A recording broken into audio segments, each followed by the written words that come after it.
¿Cómo están? Bienvenidas, bienvenidos al escenario del Poder Stock, disponible por Vía X y por la libre expresión. Los temas que van construyendo sociedad. Y tenemos una nueva sección, ¿eh? A partir de ahora, invitamos formalmente a la Fundación Sol a que nos cuente, ¿no?, lo que ha sido su trayectoria de más de 10 años, la economía a escala humana. Ahí está uno de sus fundadores, Marco Kremerman, también economista. Marco, bienvenido al escenario del Poder. Muchas gracias, Freddy. Muy contento de esta nueva sección. Me gustó lo que explicaste tú, lo que era la palabra economía, ¿no? La etimología de la palabra economía, Marco. Así es, viene de oikonomía, que significa administración de la casa o del hogar. Y es algo que parece que tiene todo sentido común, y siempre ponemos este ejemplo. ¿Qué hogar en Chile o en cualquier parte del mundo tendría, por ejemplo, a una integrante del hogar solamente con el desayuno y al resto con 3, 4, 5 comidas diarias? A veces los países se administran de esa manera y por tanto se alejan bastante del sentido genuino de economía. Claro, porque en algún momento este hogar se tomó de dos maneras, ¿no? Desde la macroeconomía, o sea, el hogar como si fuera el Estado completo o la patria o la nación, la economía de la nación, pero también está la microeconomía, que es los hogares precisamente, ¿no? Como es la bajada de terreno finalmente de ese PIB o de esas cifras macro que parecen ser tan bonitas, pero que ustedes han demostrado en la realidad que ocurre esto hecho, ¿no? Que el 80% gana menos de 400.000 pesos. De 800.000 pesos. 800.000 pesos, etcétera, ¿no? Y en las desigualdades sociales que subyacen en esa economía, en esa microeconomía, ¿verdad? Exactamente. Por eso es que el fin no puede ser el crecimiento económico. El fin debe ser el bienestar, el buen vivir de los hogares, que los hogares tengan un buen pasar, que puedan vivir en paz, ¿no? Y para eso se requiere que con sus ingresos, que generan a través de su trabajo principalmente, no tengan que endeudarse para llegar a fin de mes. Son cosas básicas, Freddy, ¿no? Parece que fuera algo radical plantear que en Chile la persona que trabaja a tiempo completo pueda con su salario llegar a fin de mes. Sí. Eso parece ser radical y es algo absolutamente normal. Tenemos que normalizar y recuperar el sentido de la palabra economía al servicio de la sociedad. Muy bien, entonces la sección se llama Economía a escala humana. O sea, bajar a lo humano el concepto de economía y también ir aprendiendo, ¿no? ¿Cuáles son las principales herramientas que tenemos que manejar para entender este concepto de economía, que es lo que rige finalmente toda la política, ¿no? La economía es política, de ahí así nació, ¿no? Como ciencia política. Así es, ¿no? Así es. De hecho, es curioso porque por ahí, por fines del siglo XIX, comienzo del siglo XX, un economista neoclásico, Marshall, le quita el nombre de economía política. A él le quita el apellido. ¿Cierto? Le quita el apellido y de ahí viene un desarrollo de una escuela de pensamiento que nos invita a tratar de entender como que la economía fuese una ciencia exacta, y no lo es. Claro. Es una ciencia social, y por tanto cuando escuchamos a veces economistas, los y las economistas decir, no, esto se puede hacer, esto no se puede hacer, si usted sube el salario mínimo genera desempleo, esa es una mirada, ¿no? No es ciencia exacta, no es una aseveración que debemos asentir, y por tanto no hay que delegar la administración del hogar a supuestos expertos. Porque claro, hay personas estudiosas en economía, pero son cientistas sociales y por tanto predecir el comportamiento humano y de las actividades económicas del comportamiento humano siempre tiene un componente importante de error. Oye, Marco, y lo otro que hay que desterrar para siempre, y usted también, no crea en la casa, la palabra técnico. Así es. Un estudio técnico demostró que no hay que subir los intereses a la grande fortuna. Un estudio técnico. No existe lo técnico en economía. Todo es político, todo es ideológico, todo tiene un interés detrás, todo es poder finalmente. Absolutamente. Lo que hay que dudar es aquellas escuelas de pensamiento económico o aquellas personas que se escudan en lo técnico para decirnos que una variable impacta a otra y tiene un resultado determinado, sin considerar que hay relaciones de poder en la sociedad, sin considerar que hay procesos históricos de por medio. Cualquier persona que nos diga que no hay relaciones de poder, que no hay conflictos y que no hay procesos históricos, está revistiendo de supuestamente algo técnico de algo absolutamente político, que es válido. Como diría Bombo Fica, sospechosa. Sospechosa. Oye, ya, entonces vamos a bajar esto con un temazo, ¿no? Después de todo lo que hablamos, de no creer en lo técnico. Acá hay mucha ideología de fondo. Es un tema 100% ideológico, como todos los temas que tienen que ver con la economía, el 10%. El segundo retiro del 10%, toda la pelea que se está dando en tribunales, en el Parlamento, pero que también va a llegar al Tribunal Constitucional durante esta semana. ¿Cuál es la pelea de fondo? ¿Qué quiere el gobierno con su proyecto? ¿Qué se está discutiendo ahora en el Senado mientras nosotros estamos hablando, Marco? A ver, lo primero que hay que decir es que este es un fracaso de la política, este es un fracaso del gobierno. Nadie puede celebrar que las personas tengan que recurrir a sus ahorros previsionales para ayudarse autoayudarse en esta crisis. Eso es un fracaso. Aquí lo que debería haber ocurrido, y ojalá todavía esperamos, ¿no? Con pocas esperanzas, cada vez menos esperanzas de que ocurra, de que el Estado transfiriera directamente a los hogares una renta de emergencia. Eso se ha hecho en otros países y es la manera de enfrentar una crisis sin tener que recurrir u obligar a endeudarse o a usar el ahorro a los trabajadores y trabajadoras.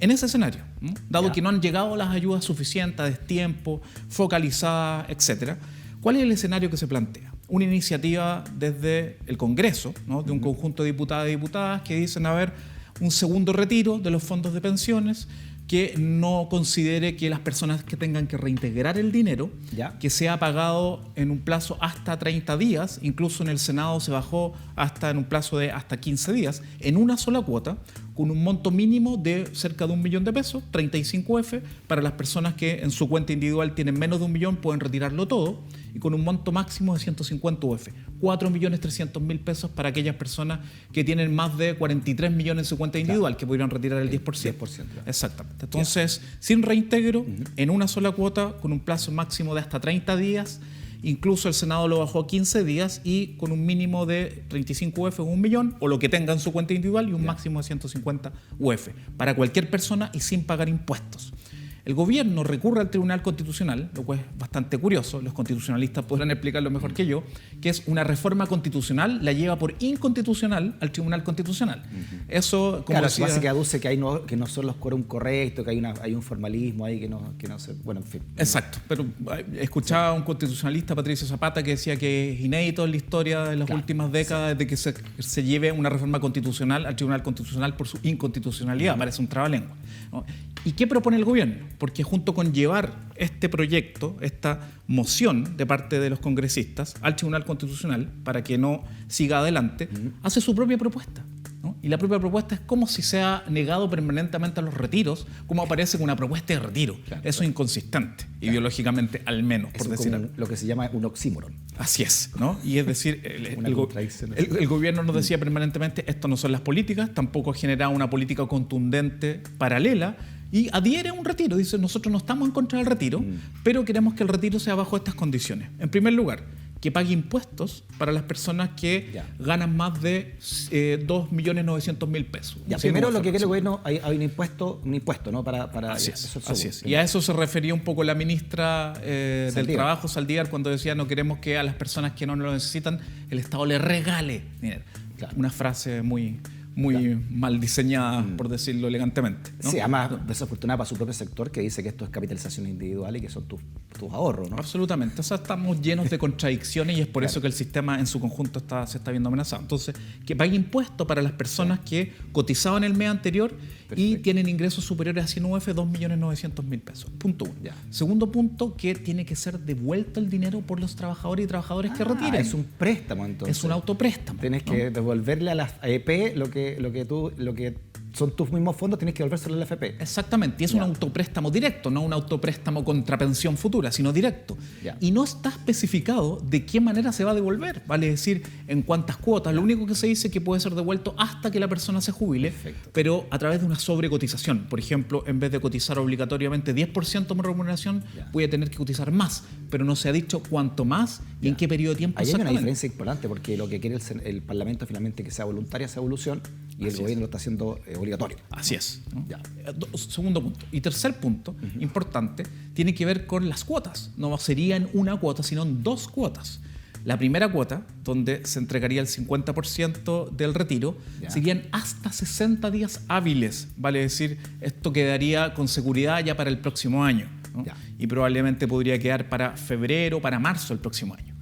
Y la segunda cuota, 10 días hábiles después de que se lleve a cabo la primera cuota del 50% del retiro. Perfecto. Todo esto que está hablando Marco Kramerman ya lo publicó la Fundación Sol, ¿verdad? En la siguiente infografía, Marco, de acuerdo a tú lo que estás diciendo, ¿no? Por ejemplo, comparación de proyectos de retiro voluntario con devolución obligatoria. La propuesta del gobierno, entonces, como decía Marco, es mínimo 1 millón y máximo cerca de 3 millones, ¿verdad? La reforma en discusión es 1 millón y hasta máximo 4,3. Le ponen un techo ahí importante el gobierno. Para quienes, claro, también aquí es distinto, ¿no? No pueden acceder quienes tengan cotizaciones anteriores y remuneraciones de más 100 UF. Estos son 2,7 millones más o menos, 2,8 millones. 100 UF, 2,9 millones. 2,9 millones ya. Y claro, es universal en el caso que está en discusión. la evolución obligatoria voluntaria, etcétera, y el plazo, que también esto es importante, Marco, ¿no?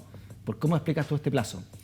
Claro, esto ha sido explicado y ha sido propuesto del gobierno por los requerimientos que el Banco Central hizo en la comisión donde se está discutiendo este tema. Vale decir que las AFP tuvieran mayor tiempo para liquidar los activos que tienen que liquidar para hacer efectivos los retiros. Perfecto. Y eso generaría menor impacto en la economía, dado que tienen más tiempo para acomodarse en esta venta de activos financieros. Esta es la clave de esto, ¿no?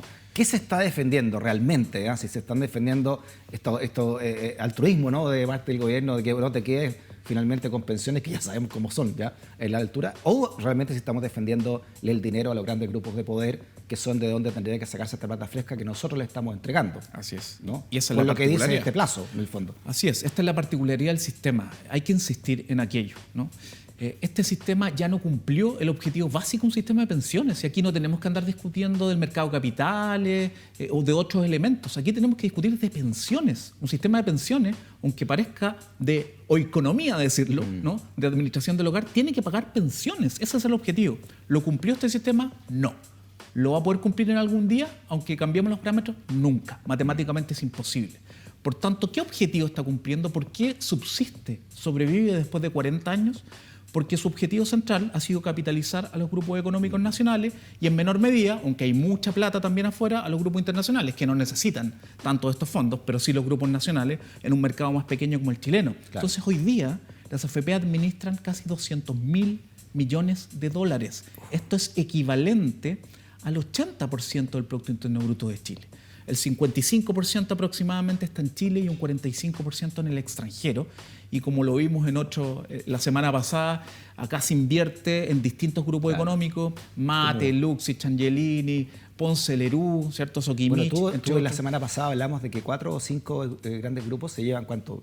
Casi más de 20.000 millones de dólares, ¿no? Exactamente, ¿no? De esa es la magnitud de que estamos hablando. Es una cifra que no nos cabe en la cabeza. Eso te lo ponemos en peso. Estamos 2 días diciendo la cifra. De hecho, si tú juntas los 10 bancos que operan en Chile, más las 10 grandes empresas, las 10 principales empresas que reciben inversiones de las cotizaciones que administra la AFP, estamos hablando de 60.000 millones de dólares en 20 instituciones que operan en Chile. 60.000 millones de dólares, vale decir el 30% del fondo que administra la AFP. Eso habla de una concentración política, económica y de poder monstruoso en pocas personas. En un club, caben en el Club de la Unión, digamos, sobran salones, ¿no? Y esto para todos los que manejan, como tú dices, prácticamente representan el PIB de Chile, ¿no?, en cantidad de dinero. Así es. Distinto sería el análisis que las pensiones al menos en promedio fueran 450.000 pesos, pero son la mitad, ¿no? Y esto tiene una arista internacional muy importante con respecto a la soberanía. A propósito que se ha vuelto a poner sobre la mesa la discusión del TPP-11, un acuerdo multilateral que tiene que ver con abrir las fronteras. Sí. Nuevamente, acá el 71% de los activos que administra la AFP, de los 200.000 millones de dólares, lo administran 3 AFP. ¿Cuáles son esas? Cuprum, Provida, Habitat. ¿Quién es el dueño de Cuprum, de Provida y Habitat? 3 compañías estadounidenses de seguros. Prudential, ¿no?, MetLife y Principal, ¿no? En el caso de Habitat, comparte propiedad la Cámara Chilena de la Construcción con Prudential. Entonces aquí estamos hablando de que tenemos esta arista. Si es que se firman estos tratados de libre comercio de nueva generación, que son mucho más exigentes para demandar a los estados, cuando cambian sus marcos normativos y que pueden afectar las proyecciones de inversiones que tienen los negocios cuando ingresaron al país, podría detenerse cualquier cambio democrático que Chile quiera hacer para recuperar un sistema de seguridad social, para tener un sistema de pensiones normal y no un mercado de cuentas individuales de ahorro privado obligatorio, que es lo que tiene Chile actualmente. Marco, una pregunta que se hace mucha gente, ¿no?, cuando sobre todo ustedes dan una cifra, la dieron la semana pasada, lo conversamos, que las AFP están ganando en su conjunto 900 millones de pesos diarios de utilidades. Lo repito, ustedes lo llegaron a esa conclusión después de ver las cifras oficiales. Sí. 900 millones de pesos diarios de utilidades ganan la AFP. ¿Por qué o qué hay que hacer para que eso de alguna manera se traduzca en las jubilaciones que recibe la gente, ¿no? Porque tenemos pensiones que también ustedes dijeron, las mujeres, el 50% de las mujeres está ganando 48.000 pesos, de acuerdo a lo que sacaron en septiembre por primera vez, pero están ganando 800 millones de pesos diarios la AFP de utilidades. ¿Cómo se podría equilibrar esa balanza? ¿Con qué tipo de leyes se podrían equilibrar esa balanza? Claro, ahí tenemos dos problemas. En primer lugar, que este es un negocio prácticamente cautivo que genera rentabilidades y utilidades sobrenormales. Está algo un poquito más técnico, pero vamos a tratar de explicarlo de manera más sencilla. Para poder chequear que estos 888 millones al día, la cifra exacta, que estos primeros 9 meses del año ha ganado las AFP en un año con crisis económica histórica y una pandemia, no es cualquier año, ¿no? Finalmente, si es mucho o poco, tiene que ver con la rentabilidad que le genera al dueño del negocio. Vale decir, si yo invierto 100, ¿cuánto gano cada año? ¿Cuál es la rentabilidad de los últimos 20 años aproximadamente, 25 años de la AFP? Cerca de 25% por año, rentabilidad sobre patrimonio, sobre lo que invierte. Hoy día, un negocio que está dándole 5% de rentabilidad a un dueño o dueña del negocio, ya es un negocio decente. Si le da una rentabilidad de 8, ya es un buen negocio, muy buen negocio. Y sobre 10, ¿para qué decir? Pero aquí estamos hablando de un promedio por año en los últimos 20, 25 años de 25, vale decir, en 4 años se ha recuperado toda la inversión que realiza la AFP. Entonces, eso convive justamente con estas bajas pensiones. Decíamos, por ejemplo, el año 2019 se jubilaron 127.000 personas en Chile, nuevos pensionados. Y la mitad de esas personas, hombres y mujeres, autofinanciaron una pensión inferior a 50 lucas. El resto se lo coloca cuando aplica, cuando logran demostrar que pertenecen al 60% más pobre, lo mejora un poco el Estado. Entonces la gran pregunta es, ¿qué pasaría si este negocio fuera más regulado? Sin duda, las utilidades serían menores, pero lamentablemente esa no es la solución. Si tú pasas todas las utilidades para las pensiones, van a mejorar las pensiones con suerte 10 lucas, porque son muchos pensionados. Son demasiados. Exacto, entonces la discusión... Se diluye en muchas... Exactamente, entonces todos los cambios que tienen que ver con cambios paramétricos, con regular las utilidades, con ajustar la forma en que invierte la AFP, no nos van a llevar a buenas pensiones. Aquí tiene que ocurrir un cambio profundo, estructural, que en Chile significa normalizar el sistema de pensiones.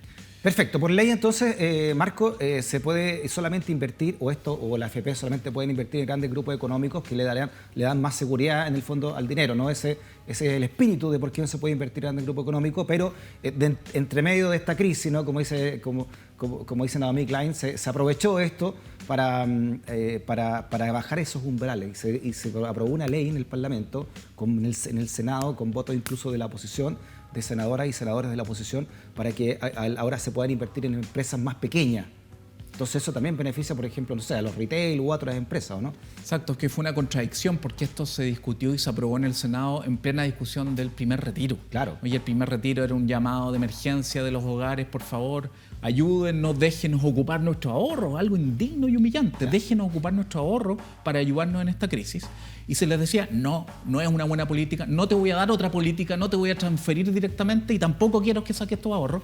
Y al mismo tiempo se le estaba permitiendo a las empresas que emiten bonos, que es un instrumento de deuda para captar recursos, para crecer, para financiar distintas actividades que necesitan las empresas, es un bono de deuda, se les permite poder emitir esos bonos en un plazo mucho más reducido y cumpliendo menos requisitos, vale decir, siendo más laxas las condiciones para emitir estos instrumentos de deuda, y las AFP justamente pueden comprar esos bonos al invertir la plata de los trabajadores y ayudar a esas empresas para rescatarla en este periodo. Pero no. O sea, pueden rescatar a empresas, pero no gente, ¿no? Exactamente, esa fue la discusión. Y gente que está pidiendo su plata, en el fondo, ¿no? Así es. Nosotros, digamos, ¿no? Todos nosotros. Oye, bueno, van a grandes grupos económicos al gran empresariado chileno, que en fondo que tiene un líder, que en este momento, que es el de la CPC, que es el señor Juan Sutil, ¿no? Que hizo unas declaraciones que han sido muy, muy comentadas. Veámoslas y las seguimos presentando con Marco Kremerman. Ahí está.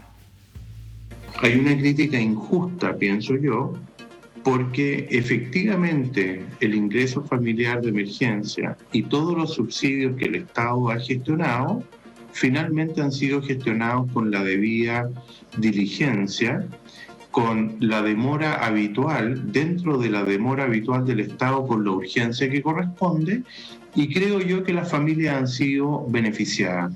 Y te digo más, hoy día hay rubros de la economía que está costando lograr las dotaciones laborales. Hay empresas agroindustriales que yo conozco que no han logrado llegar a superar el 90% de las dotaciones, precisamente porque la gente no quiere trabajar. Y una parte de eso es porque legítimamente algunas personas tienen miedo con respecto a su salud y las medidas sanitarias, pero una buena parte es porque hay mucha gente que no quiere perder los beneficios que hoy día han sido entregados. Bueno, ahí está, ¿no? Gente que no quiere trabajar. Digamos que el señor Sutil es uno de los que recibe miles de millones de pesos de parte también de la AFP a través de inversiones en su grupo empresarial. En sus empresas agrícolas. En sus empresas agrícolas recibe fondos de las cotizaciones de los trabajadores. ¿Qué representan, crees tú, estas declaraciones de Juan Sutil? Humillación, ¿no? En el fondo, si uno quisiera sintetizar qué significan estas palabras, trabajar en el fondo. Que eso uno si uno hace el análisis riguroso de qué está pasando hoy día en el mundo del trabajo, ¿no? Con los datos del INE nacionales, uno encuentra que hay cerca de 4 millones de personas en Chile con problemas de desempleo total, es decir, los desempleados, que son un poquito más de 1 millón, desempleo parcial, ojo con esto, que se dice poco. El subempleo son personas que trabajan jornada parcial, pero de manera involuntaria. Trabajan menos de 30 horas a la semana, no porque quieran, sino porque van a pedir pega y le dicen, para usted 10 horas el fin de semana, no hay más pega, ¿no? Y se va con 100 lucas a la casa. Son muchas personas, cerca de 550.000 personas, y está toda la fuerza de trabajo potencial que aparece en la inactividad, porque son personas que no están buscando activamente trabajo en estos momentos, pero están disponibles para trabajar, muchas de ellas. Entonces estamos hablando de cerca de 4 millones de personas con problemas de desempleo total, parcial o potencial. Por tanto, decir que las personas hoy día no quieren trabajar, ¿no? Donde lo único que tendría sentido de lo que dice Sutil tiene que ver con que hay personas que tienen miedo a enfermarse. Pero yo creo que hoy día el principal miedo, y eso ha sido expresado en estos meses, es no tener ingresos. Por eso es que las personas han arriesgado el pellejo cuando no han recibido ayuda y han salido a la calle a buscar su ingreso y se han contagiado a muchas de esas personas. Entonces a mí me parece que es una falta de respeto, que es una humillación profunda, porque incluso desconoce cómo han funcionado estos supuestos beneficios sociales. Algo muy cortito. Expliquemos bien cómo funciona el ingreso familiar de emergencia, que ahora termina, ¿no? Noviembre es el último pago. Porque ¿Qué van a pasar? Eran pocos meses, ¿no? Así es. Tenía un calendario. límite. Claro, y el calendario fue así. El primer pago fueron 65.000 pesos por persona en el hogar, ¿no? Después de 4 personas bajaba ese monto per cápita. Solamente podían optar al ingreso familiar de emergencia aquellos hogares cuya fuente principal de ingresos fueran ingresos informales, sin contrato de trabajo. Entonces, supongamos que en un hogar de 4 personas, todos los ingresos eran informales, tenían como máximo, podían optar a 65.000 pesos por 4, a 260.000 pesos. Ese era el aporte que recibían. Si tenían además ingresos formales, por ejemplo, de 200 lucas, solamente recibían lo que les faltaba para llegar a los 260. Recién el segundo aporte, por presión en el Congreso, eso hay que recordarlo, a 100.000 pesos per cápita. Recién a 100.000 pesos per cápita. Segundo, tercer y cuarto aporte. Pero los últimos 2 aportes, quinto aporte bajó a 70.000 pesos por persona y el sexto aporte a 55.000 pesos por persona. Y si en ese hogar perdieron los ingresos que generaban por vía informal, que muchos hogares dependen de ingresos informales, pero al mismo tiempo hay un ingreso formal bajo, por ejemplo, de 200 lucas, probablemente lo que le llega por concepto de ingreso familiar de emergencia son 60 lucas, 80 lucas en total para el hogar. Ese es el beneficio que están recibiendo cerca de 2 millones de hogares, que es un tercio de los hogares de Chile. Marco, así como se habla, ¿no?, del segundo brote dentro de la epidemia, el segundo brote de enfermos por COVID, entonces ahora viene un segundo brote de necesidades, ¿no? Porque se están acabando los plazos de muchas ayudas económicas que hubo. No sé si muchas ayudas en el fondo, pero por lo menos las ayudas que hubo, las pocas ayudas, según muchos, ¿no?, están llegando a su plazo, la ayuda a las pymes, la ayuda directa a las personas, etcétera. ¿Qué va a pasar cuando esos plazos se acaben, no? Así es un escenario... ¿Te parece que hagamos una pausa? Perfecto. Seguimos hablando de eso, ¿no? Porque es lo que viene ahora con esta sección que tenemos con la Fundación Sol, Economía a Escala Humana, con el economista Marco Kremerman. Una pausa, seguimos hablando desde el escenario del poder por Vía X y por la libre expresión. No te vayas.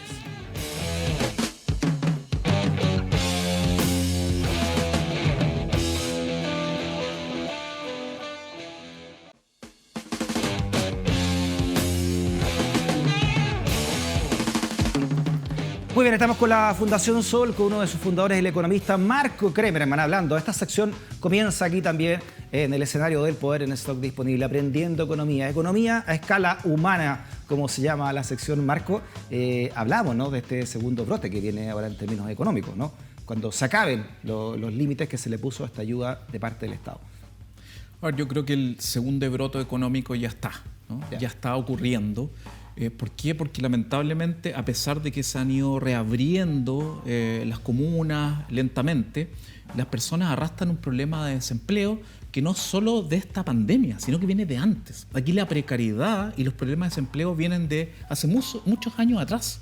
Los niveles de endeudamiento vienen de hace muchos años atrás, como lo hemos conversado en otras instancias. Entonces, hay que considerar que toda la deuda de arrastre hoy día se levanta como una segunda mochila para los hogares. No solo es la mochila que han tenido que ponerse en esta pandemia para vivir con menos ingresos, sin fuentes de trabajo, con susto a enfermarse, sino que la mochila que arrastraban anteriormente, donde el principal lastre es un endeudamiento transversal y masivo. Por tanto, ya el gobierno debería estar pensando en un plan para ayudar de una manera no precaria a los hogares. Aquí tenemos que instalar un concepto, una reactivación no precaria, ¿no? Una reactivación a escala humana, aprovechando lo que tú decías. ¿Cómo se hace eso, Marco? Elevando los estándares, porque en general nos dice lo siguiente: siempre esto opera bajo amenazas. No es el momento de aumentar el salario mínimo, se dijo en la discusión actual, por eso se subió 6.000 pesos, porque estamos con tanto desempleo que vamos a matar a todas las empresas pequeñas. Y siempre se ha dicho lo mismo: creciendo, no creciendo, creciendo poco, mucho o mediano. Entonces es el momento de entender que una manera de reactivar la economía es salir de la crisis política, social y cultural en la cual estamos. Un país que está en crisis políticas permanentes no puede reactivar la economía, ¿no? Y esto no solo tiene que ver con la pandemia, sino desde el 18 de octubre en adelante. Por tanto, elevar los estándares en el país: salario mínimo, pensiones mínimas, mejores salarios, una matriz productiva distinta, un sistema tributario que sea más equilibrado en términos de justicia tributaria, sin duda va a permitir recuperarnos, hacer una reactivación de una manera no precaria, de tal forma, y esto es fundamental, que los hogares no tengan que recurrir al endeudamiento como condición necesaria y suficiente para satisfacer sus necesidades básicas. Eso es algo que lamentablemente no está en el radar del gobierno, porque las políticas operan como amenaza. Vale decir, ¿cómo es posible? No podemos mover ningún parámetro tal como no lo movimos antes, porque preocúpense y agradezcan de que pueden tener un empleo en el periodo que viene, que va a ser muy difícil. Increíble lo que es esa rueda que se produce, por ejemplo, con el sistema financiero y la AFP, porque nosotros le estamos pasando mucho dinero al sistema financiero, ¿verdad? Son uno de los grupos que recibe más dinero de la AFP, de nuestra plata, pero a la vez muchos chilenos y chilenas están viviendo gracias a que tienen que endeudarse precisamente con el sistema financiero, porque no les está alcanzando el sueldo para pagar todas las cuentas del mes, ¿no? Entonces, en el fondo estamos pasándole plata para gente que no está pasando plata a la vez, son como las fichas de que se pasaban antes las salitreras. Las pulperías. Así es. Y esa es la contradicción. Porque nuevamente, cuando se habla de cambiar y normalizar el sistema de pensiones, se dice: no, ¿cómo es posible que vamos a tocar el gran activo que ha tenido Chile y que le ha permitido invertir, crecer y generar empleos? Como si supuestamente eso se viese reflejado en una estupenda realidad socioeconómica para la mayoría de los hogares en Chile. Entonces, nuevamente, la pregunta y el objetivo de un sistema de pensiones no es ese, ¿no? Efectivamente, eso ha permitido dinamizar el mercado de capitales, pero en la mayoría de los países del mundo los capitalistas no dependen de las cotizaciones de los trabajadores para invertir y para crecer, ¿no? Por tanto, tenemos que sacar la esfera del mercado de capitales para poder analizar el sistema de pensiones. Y es contradictorio, porque efectivamente uno dice: ¿cómo es posible que exista tanta riqueza, 200.000 millones de dólares, y tanta pobreza al mismo tiempo, salarios tan bajos y pensiones tan bajas? Tenemos que recuperar ese sentido de lo que es un sistema de pensiones, y también lo contradictorio que es actualmente cuando discutimos que no hay más dinero para ir en ayuda a los hogares que han generado la riqueza y el crecimiento de Chile. No hay más dinero. Y cuando se aprieta un poco la discusión, cuando se dejan al lado estos eslóganes, estas frases políticas, aparecen los fondos de 12.000 millones de dólares que de repente un acuerdo político ya aparecieron, aparece la realidad de que Chile es un país, en comparación a países similares, de PIB per cápita similar, como Croacia y Uruguay, que tiene la mitad de endeudamiento, incluso considerando el 35% de deuda actual como porcentaje del PIB que tiene Chile en este año, con respecto a Uruguay y Croacia, que tienen más del 70%, entre otras cosas. Uno, escuchándote a ti y también viendo otros libros que se han hecho, como por ejemplo el de Mauricio Weibel, ¿no? La caída de la AFP, te das cuenta cómo se inventó este sistema, de parte de José Piñera, ¿no? Como uno de sus grandes artífices, para concentrar el poder en pocas personas, ¿no? cómo se fue capitalizando y ahí se explica, te decía yo, Marco, que el 1% hoy en Chile tenga casi un tercio, ¿no?, del PIB chileno, ¿no? Casi, no sé, un 29%, hay cifras ahí que varían, ¿no? Sí. Según Piketty, hasta un 28% más prácticamente del PIB. Eso es algo que se entiende a partir de esto. Y lo segundo ideológico, creo yo, que la trampa es que nosotros por ley no sabemos ni tenemos derecho a decidir dónde se invierte nuestro dinero. Porque uno podría decir, yo no quiero que se inviertan en empresas coludidas, en el Grupo Mate, por ejemplo. No quiero que se inviertan en SQM, donde está el yerno de Pinochet y sabemos todo lo que ha hecho con la política nacional. Pero no tenemos ese derecho con nuestro dinero. No podemos decidir eso. Ni siquiera podemos saber dónde se están invirtiendo. Exactamente, solo a nivel general, solo a nivel macro uno sabe dónde están las platas, pero no se puede saber en estos momentos dónde están mis cotizaciones, exactamente. Pero efectivamente ese es el contrasentido. La gran excusa es la rentabilidad. Las AFP logran rentabilidad, por tanto, ¿cómo va a ir a invertir en otros instrumentos financieros que van a dar menos rentabilidad? Pero si uno le preguntara a los trabajadores y trabajadoras, ¿usted quiere que se invierta en la empresa que lo va a despedir? ¿En la empresa que hizo una práctica antisindical contra su sindicato? ¿En la empresa que contaminó el territorio donde usted vive, donde viven sus hijos e hijas? ¿Usted quiere que se invierta en la empresa que financió ilegalmente la política y que el Servicio de Impuesto Interno o un Tribunal de Justicia le hizo un perdonazo? Exacto. Entonces, eso pasa con el sistema de pensiones actualmente en Chile. De hecho, nosotros hicimos un estudio donde mostramos cómo los fondos de la AFP en empresas chilenas se invierten en un 75% en empresas extractivistas que operan en territorios que se han denominado como zonas de sacrificio. Es que es un componente ideológico importante, ¿no? El día que nosotros al menos decidamos dónde queremos meter nuestro dinero va a ser distinto, ¿no? Por lo menos decir o vetar, no quiero esto y esta. Estos son los grupos económicos donde podemos invertir. ¿Dónde quiere estar usted? Ya yo quiero estar acá. Y así nos podría ayudar, por ejemplo, a empresas más solidarias Absolutamente. De hecho, empresas que estén más afines a lo que uno piensa de lo que debe ser la humanidad. Por ejemplo, que vayan en sintonía con una economía más humana. Exacto. De hecho, los sistemas de pensiones en el mundo no son como Chile. Chile es una excepción, es una anomalía. La mayoría tienen pilares públicos de reparto, de seguridad social y tienen excedentes en esos pilares públicos. Y esos excedentes también los capitalizan, pero colectivamente. Y hay normas para invertir. De hecho, la OECD tiene normas. No se pueden invertir en empresas que contaminan el medio ambiente, realizan prácticas antisindicales, entre otras cosas. Hay normas específicas. Por tanto, sería interesante que recuperemos ese principio de la seguridad social, que los cotizantes, los trabajadores tengan parte activa en los excedentes que se inviertan. A propósito de seguridad social, ustedes tienen un seminario, ¿no?, que habla de eso, pero no solamente en Chile, sino que también en la panorámica de nuestro continente entero. ¿De qué se trata ese seminario? Y haznos la invitación, Marco, para conectarnos a ello. Sí, ahí estamos viendo, por ejemplo, el afiche, ¿no? Es 24, 25 y 26 de noviembre. Así es, la lucha por la seguridad social en América Latina y el Caribe es un seminario virtual de acceso público, de acceso libre, donde vamos a estar conociendo cómo funcionan los sistemas de pensiones en 18 países de América Latina. Mira qué interesante. Y de Europa del Este. ¿Por qué tenemos 3 casos de Europa del Este? Polonia, República Checa y Eslovaquia. Porque esos países tenían AFP, pero las terminaron. Volvieron al sistema público. Este sistema nuestro se lo vendieron allá. Así es. Y vieron a poco transcurrir y con crisis económica mediante dijeron esto es un descalabro y volvieron a los sistemas públicos. Y al mismo tiempo vamos a tener un panel donde van a haber 8 países mostrando sus experiencias de lucha desde el mundo del trabajo. Entonces va a estar la coordinadora No Más AFP por Chile, la coordinadora No Más AFP El Salvador, el Frente Auténtico de Trabajadores de México, que también tiene AFP, y van a haber 3 clases magistrales muy interesantes. Ahí estamos viendo la página mientras tú estabas hablando de las clases. ¿Cuáles serían esas clases? Hablemos del 25-26, ¿no? Perfecto. Que ya el 24 Ya pasó. Hoy día tuvimos una excelente clase de Silvia Federici, una gran clase, y el 25, mañana miércoles, vamos a tener la presentación de Mauricio Weibel, que ha estado en este programa, donde nos va a presentar su libro, su reciente libro, La caída de la AFP. Y el día 26, el jueves, el economista griego Kostas Lapavitsas nos va a contar la relación entre el mundo financiero y las pensiones a nivel mundial. ¿Por qué hay tanto interés de privatizar las pensiones para el sistema financiero?